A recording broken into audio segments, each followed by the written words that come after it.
Maten wong situk ae kok dadak angel-angel. Setya kaya apa disetruk. Digdaya kaya apa mlebu luweng diuruk watu. Entek ambekan. Nek wis kaya ngene iki Sengkuni sing jaya.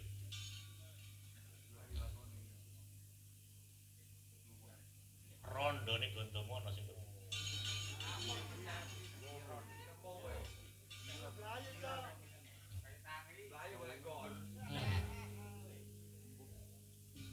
kedudukan patih tak lungguhi kepatian di pasrahno Sengkuni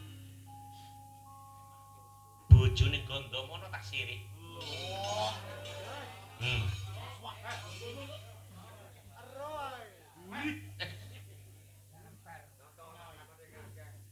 Wong ayu nih kaya ngono.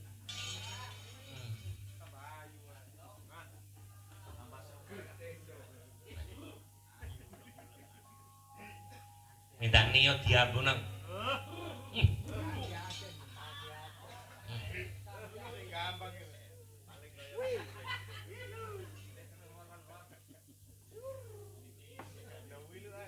Nom-nomane wayu. Tambah setengah tua kok tambah.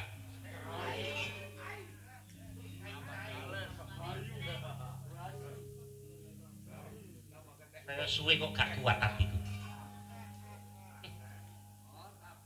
Ayo Gandamana sambat to. Mati kan. Ngene kok jarak karo Suman. Piro umurmu? Kok ngakalmu akal kebo. Ora kaya aku, ora kaya Sengkuni. Ayo. Anangger, wonten dawuh, Paman. Kula gawe cara malih ya. Wah, kakek cara rupane. Sengkunine gak akeh carane lho, gak menang. Bolak-balik kok cara.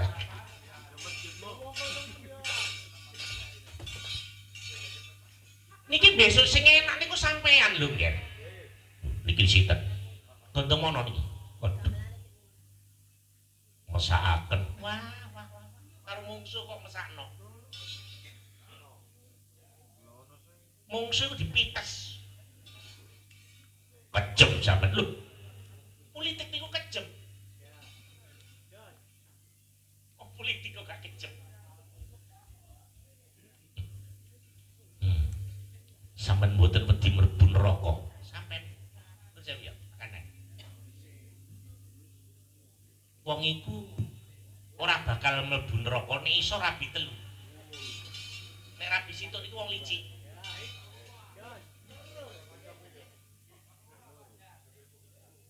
Apa malah jabatan lurah nek rabi situk.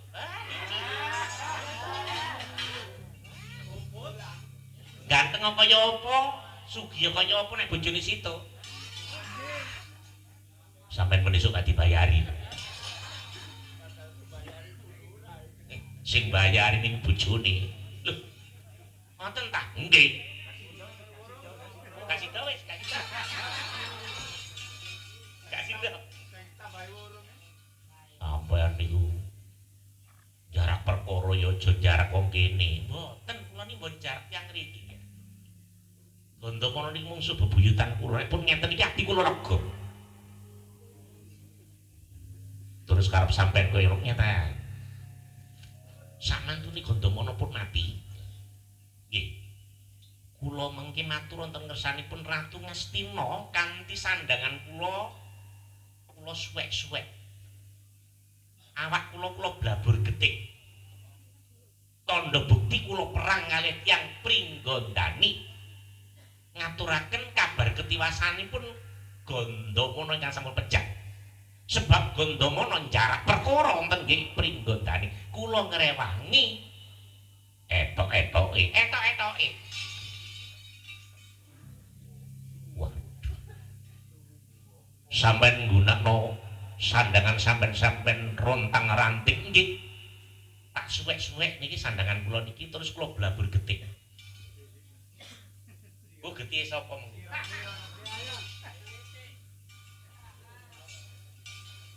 Nek pun kaya ngoten Ratu Ngastina bakal ngandel yen Sengkuni iki melu perang enten Pringgondani. Sebab sing jarak perkara menika Gandamana. Moko dawuh pangandikaning Ratu Ngastina menika supaya gawe tentreme wonten ing Pringgondani. Ampun ngantos ndadokaken dawuh aja nganti ndadekno peperangan gedhe. Bukti terko wujude ndadosaken Pancabakak ngaten wau ya.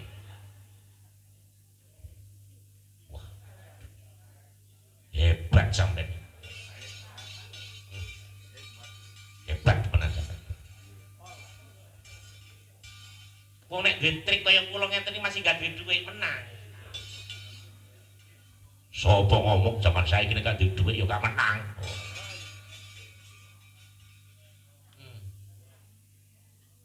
Monggo. Kula mengki matur wonten ngersanipun Prabu Pandhu. Sandangan kula rontang-ranting lajeng nawala niki sing diaturaken wau niku Pak badhe kula gantos. Sampeyan gantos napa? Kula gantos layang penantang. Hebat to? Nek pun dados layang penantang Prabu Pandhu ditantang karo Ratu Pringgondani. Lah. Sampeyan iki anake sinten sih, Pak? Kok kelakuan sampean kaya ngoten niku. Sampeyan aja gelek-gelekno kula lho. Bapak kula niku ratu. Anake sing wis.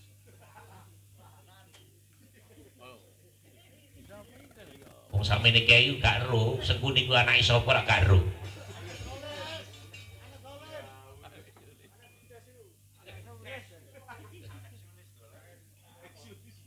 Masih cakman botol gak karar sapa ibune sapa bapake. Seru ah. Karo niki ngoten anake jin. Bapakne jin, ibune wong Jawa. Jin seneng karo wong Jawa, dadi bojone ratu dicolong karo ratu jin. Dadine anake kaya ngene iki dapurane.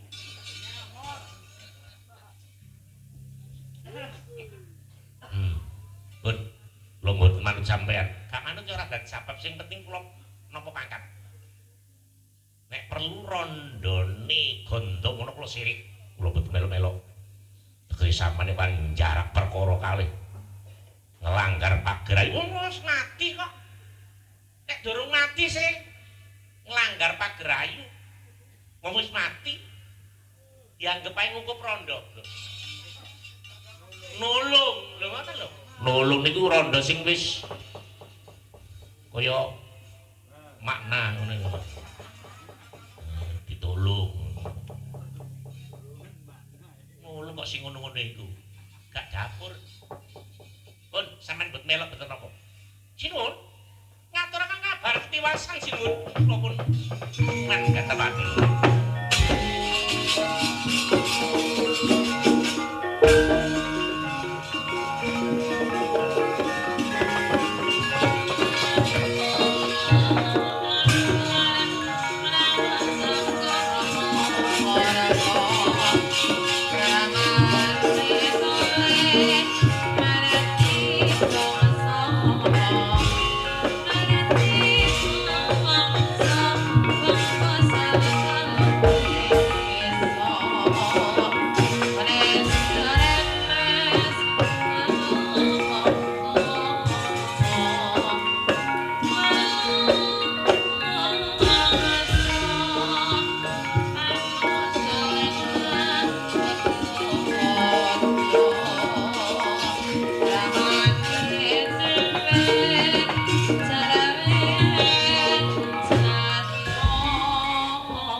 siring ratri abyore kang lintang kumedhap titi sonya tengah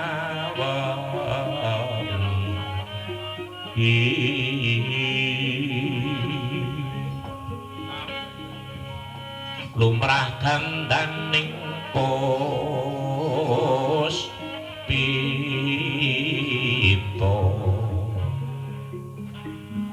karengwaning pudyan niro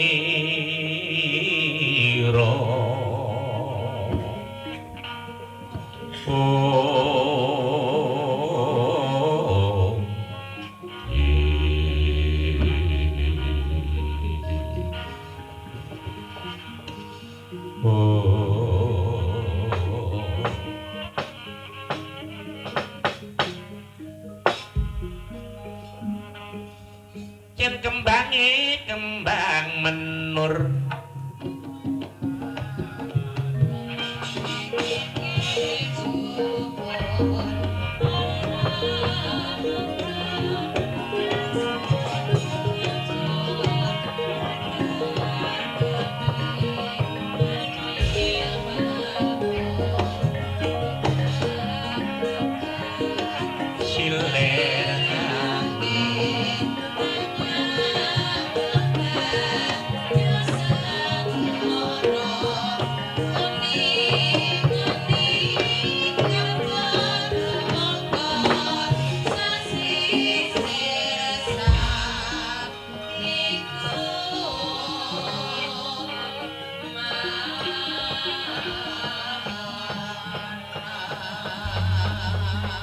Pos gandeng kang pinuwus munggel wae kawidatan kawursita.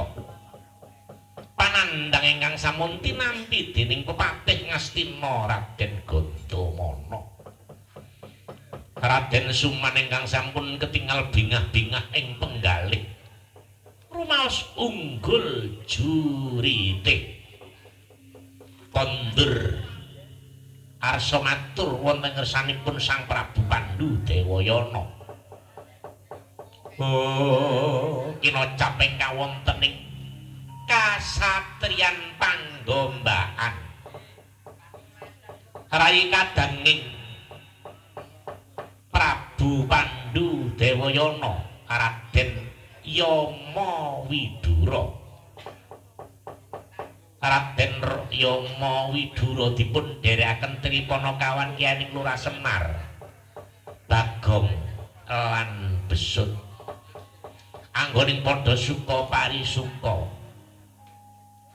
lakae sarunging jagung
Assalamualaikum warahmatullahi wabarakatuh.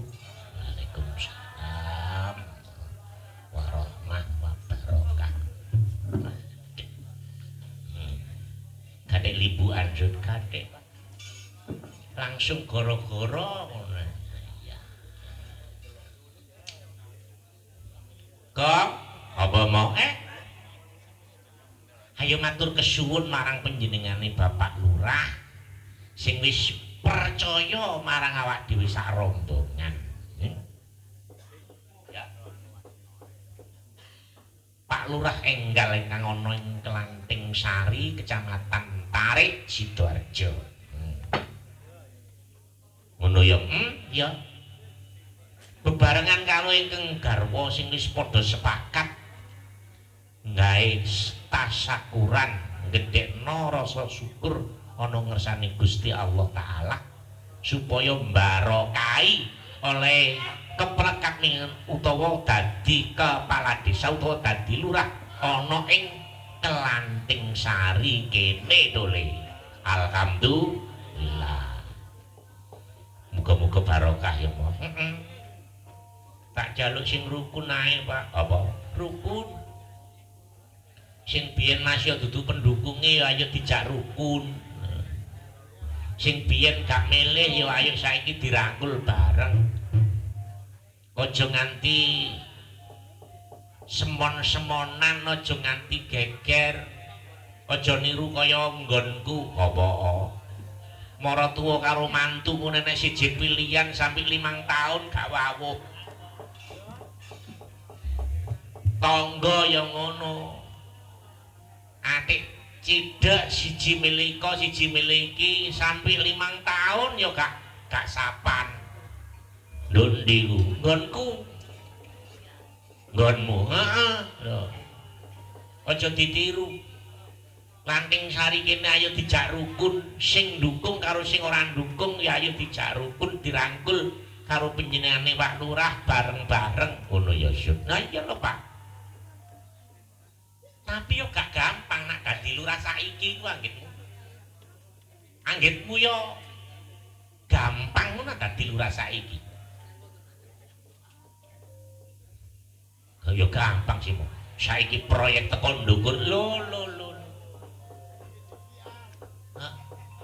Anggitmu yo terus gak diwaspadai teko ndukur ta. Jare wong korupsi ku nek etik berjamaah gak apa-apa. Jare sapa Pak gak apa-apa Pak? Akeh wong sing diklambeni oren nih kok anggit sampean. Lho. Iya. Jane dadi pejabat iku saiki yo hati-hati. Hati-hati, Pak. Temen hati-hati. Lah Pak ngono aku lak nyalon lurah. Lah apa kon gak nyalon lurah enak dalan. Kita sinden ayu-ayu. Lah ngono ya kaya.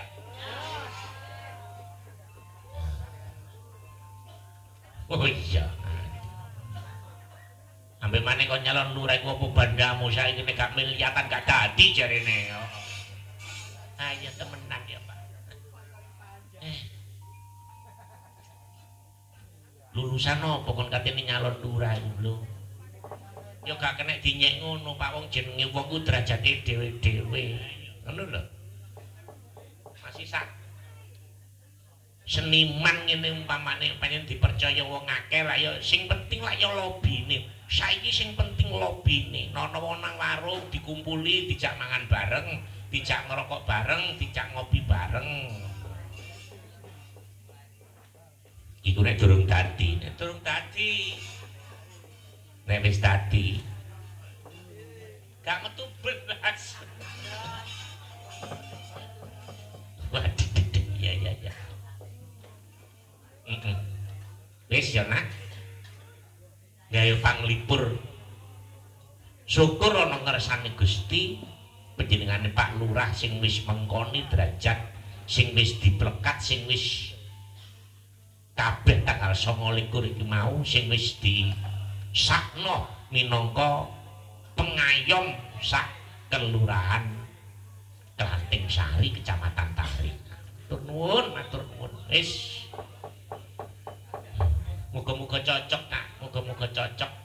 iso nyembadani marang rakyat kabeh. Pancene wong kudune ngene kok nek wis dadi lurah iku kudu duwe obyekan dhewe nek ana njaba. Lho. Carik diwongno. Pamong diwongno kabeh. Lurahe nyambut gawe nek njaba. Lho, ngawasi ana njero, proyek ana njaba ditandangi. Nek oleh wulu pametu utawa rejeki teko njaba, disok ana desa kene. Diamal-amalno karo rondo-rondo sing wis sepuh-sepuh, anak yatim piatu. Wah, tambah berkah, tambah barokah kaya ngono nek.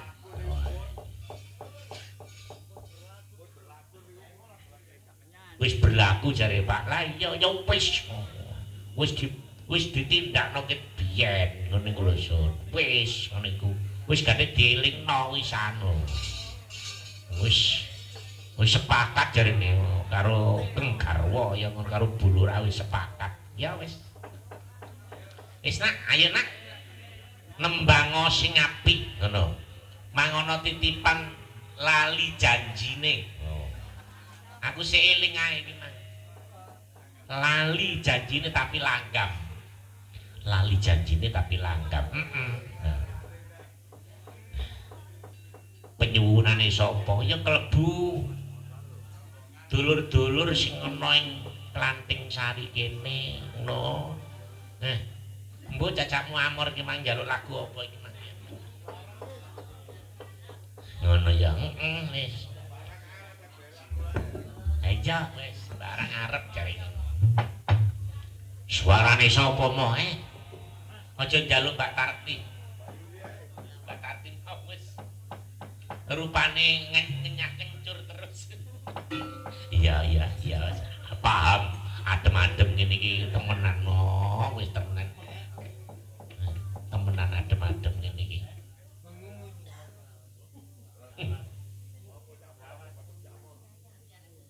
Gaekno nak lali janjine ya. Tapi langgam. Ngono lho. Engko nang dindandutno. Langgam. Suarane dulur-dulur sing sisih kidul ae jaluk. Sik, kidul ae dhisik. Bilang kidul sik. Ah iya. Kidul. Pun, monggo melek kabeh kok. Nggih. Iya, Cok. Lali janjine langgam suwantenipun sinten monggo sing penting sesek kidul sing atine cuwacak tatak kok cacak lah ya tatak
liyane lak lu wega ngene yo. Ada temenan.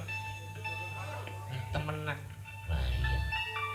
Segower ngono mau. Gak sekeri apa ngadepi kaya ngene. Ha iya. Ati warnane terong niki. Oh iya. Ngenyari ya. Siprek kok. Nangge ditubasaken dalangi. Lah, Pak.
Alhamdulillah lho. Sak langgame sak dandute so. Waduh iya. Sedengan Pak Yamin iki terus langgam sak dandute. Nah iya, cocok.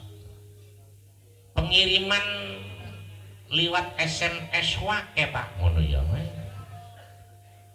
Kandakna yen pancen dalu iki di streaming karo dulurku lanang lan garwane awake sing cuwili iku iya cuwili Permana Official One sing nyetel Permana Official One terus letinge laduni Pak. Laduni. Wah. Pendeke. Dibantu son saka panjenengane Pak Lurah kanggo suara keluar. Jos. Pentas maneh kapan? Tanggal 13, Pak. Kandhanono mana? Nok ndi, Pak? Nok Sedayu Universitas Sunan Gresik lawake Cak Kirun CS samarine iku terus pengajian lan sak pinunggalane gawene apa gawene Universitas Sunan Gresik USG Universitas Sunan Gresik iki sing karepe kanca-kanca ngejak latihan mbuh dinane jaluk Senin sepakat Senin ya Senin nek Senin kabeh nek Senin berarti budal isuk budal isuk latihan nang ndi Pak nang Genteng Kali Surabaya Taman Budaya ya latihane mrono ngumpul ana Karangasem ngono ya kok tak sewakno elep karo sine kamu tak tumpakno trek hebat ya wis nggih sepakat dina Senin nggih esuk kaya bundere nying setir kandhane ngono lho ana sing Senin gak iso ana sing Rebo gak iso ana sing Selasa gak iso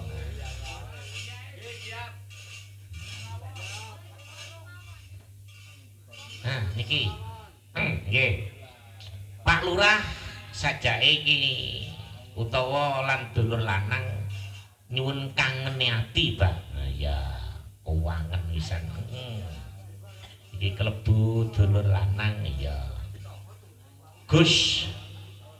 Gusman Slembit nyuwun sholawat Tombati kur bersama versi Samboyoan matur suwun uga iki sugeng dalu Pak kula ki dulur dhewe nggih Mas Mojar Mojosari Mojokerto nyuwun kanca rombongan hadir sak Mojokerto niki sami hadir nyuwun tembang wisa tresna matur nuwun tembang wisa tresna nggih sugeng dalu Pak Dalang kula saking Ndodokan nyuwun rengu matur nuwun nggih ugi menika saking Majawuku Gus Udin nyuwun telo rambat gending menika kakintunaken sedaya pandemen matur sembah nuwun wilujeng dalu Bapak kula Pak Rus menawi wonten wedal nyuwun lagu Andai Tak Berpisah kula tak duet kalian Mbak Widuri Andai Tak Berpisah oke dilayani kabeh nggih dilayani kabeh gak wayangan wayangan kok ora apa gak wayangan nggih kan mangga si nyacak sabar sing nggih Pak Amor nggih kula tak nyacak Pak Rusmin saking pundi dadapan nggih iya dadapan nggih Parengan nggih Parengan karo nyacak sindenku sing Widuri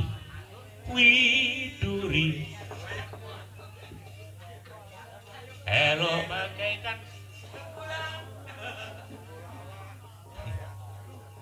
nggih panyuwune mang apa monggo Pak Rusmin ayo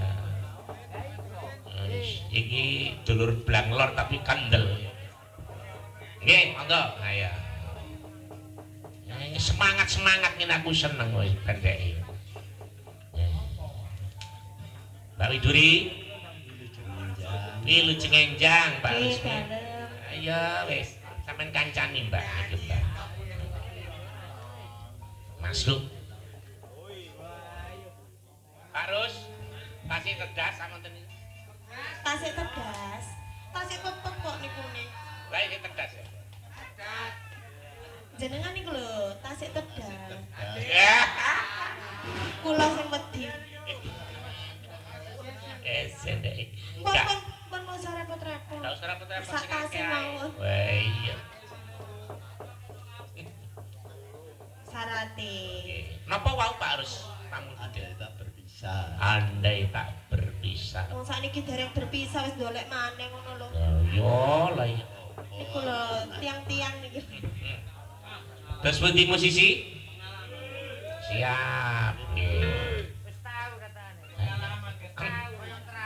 Andai tak berpisah. Monggo.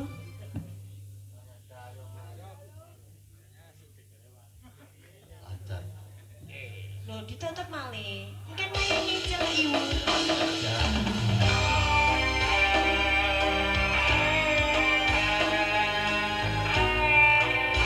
Niki lagi syuting. Ya, sing mesra iki lho Kak Res.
Saka parengan dadapan bentuk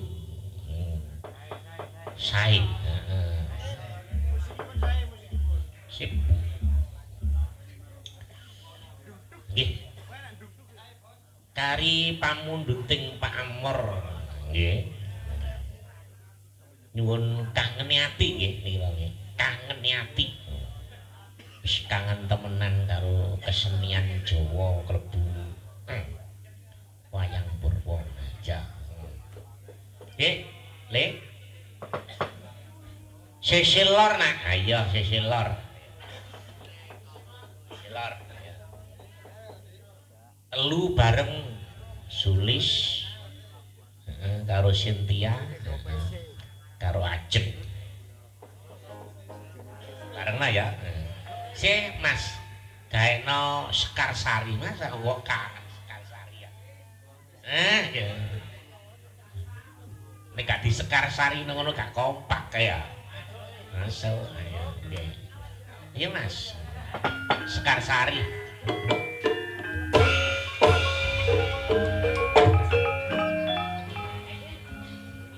Selamat malam. Kami grup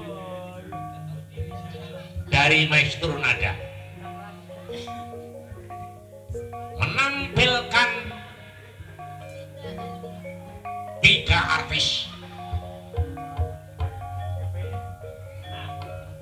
Sulistiawati Sri Asia, Cynthia Dewi, Ajeng Putri.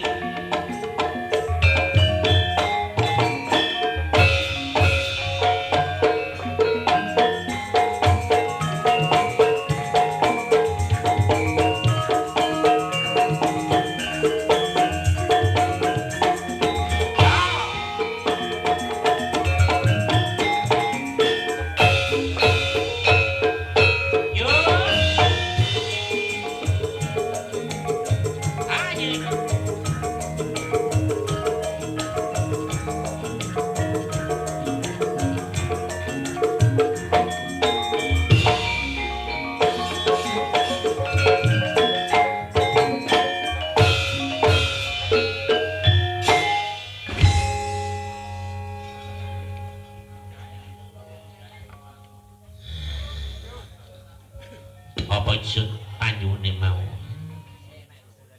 Panyune dulur lanang mbokong aya. Kalau wau ingkang dipun suwun kangeni ati. Oh, kewangeni ati. Nggih.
Sip. Kari sing kidul Yun. Ah iya, Pak. Tak tekni bareng. Ah iya. Sing kidul ditekno bareng. Ah iya. Ana penyuwunan telu apa ae. Rengu. Ana penyuwunan maneh apa iku? Gesik tak wacane Pak. Iya, wacan dhisik cekak lali. Heeh.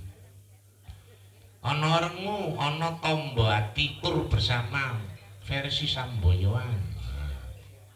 Ana meneh sing teko Mojosari, Pak, grup Mojosari napa. Tembang Wisa Tresna. Nah, iki digawe telung lagu iki digawe bareng tapi dikeroyok sinden 5. Ya, 5 ya. Iya. Jumenengno, Mas. Iya. Kompakno lur. Nah, iya. Sigrana dulur. Nah, monggo, ayo kanggo njenengake dulur 5. Monggo, segera.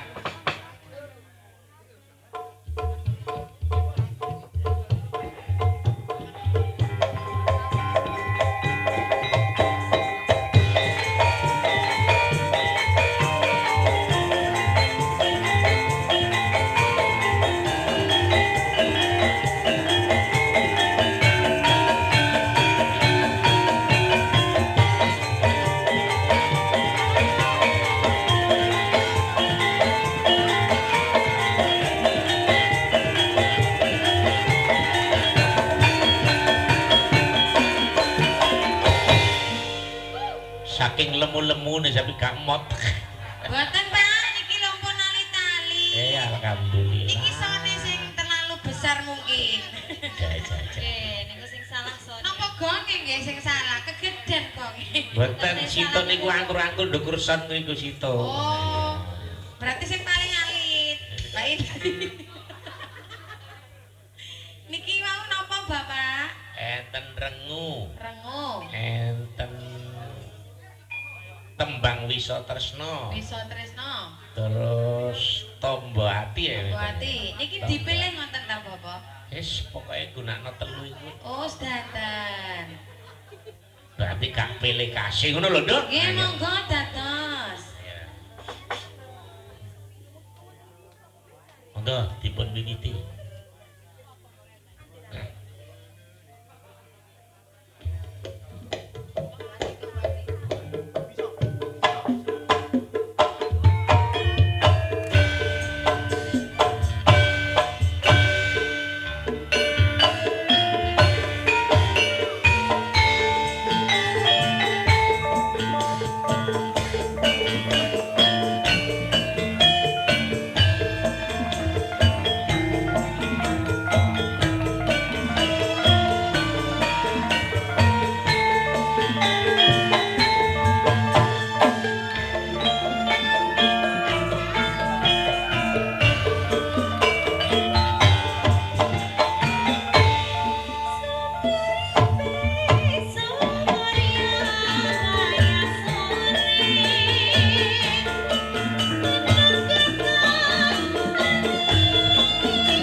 Monggo pundi sing rengu tombo ati.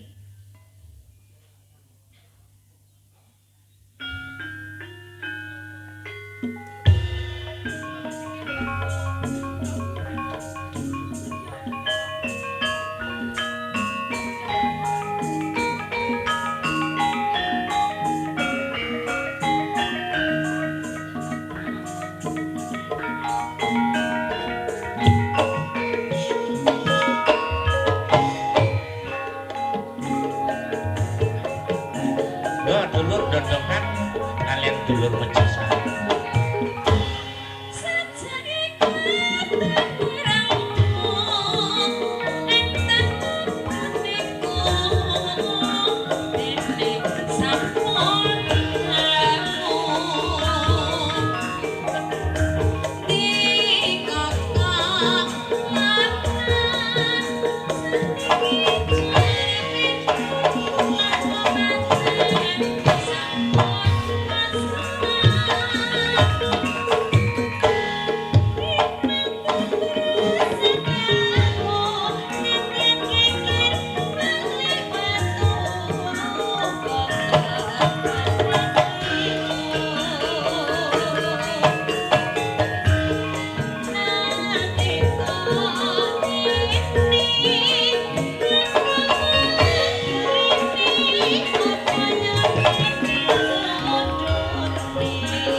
Wis ya Sud kabeh ya Sud.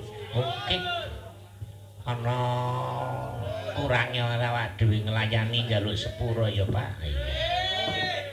Wong urip iku gak ya luput saka kesalahan. Ayo. Iya Pak, Pak D. Ndara panggombakan Yama Widura. Iya Nak. Iki lak ya putrane Ndaramu Wiyasa. Bener mo. Anak sing nomor 3 ya. Mari Destarata terus Ndaramu Pandu terus Yama Widura. Nah. Doe kabar napa nggih Gus?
Ganjarane wis pinangge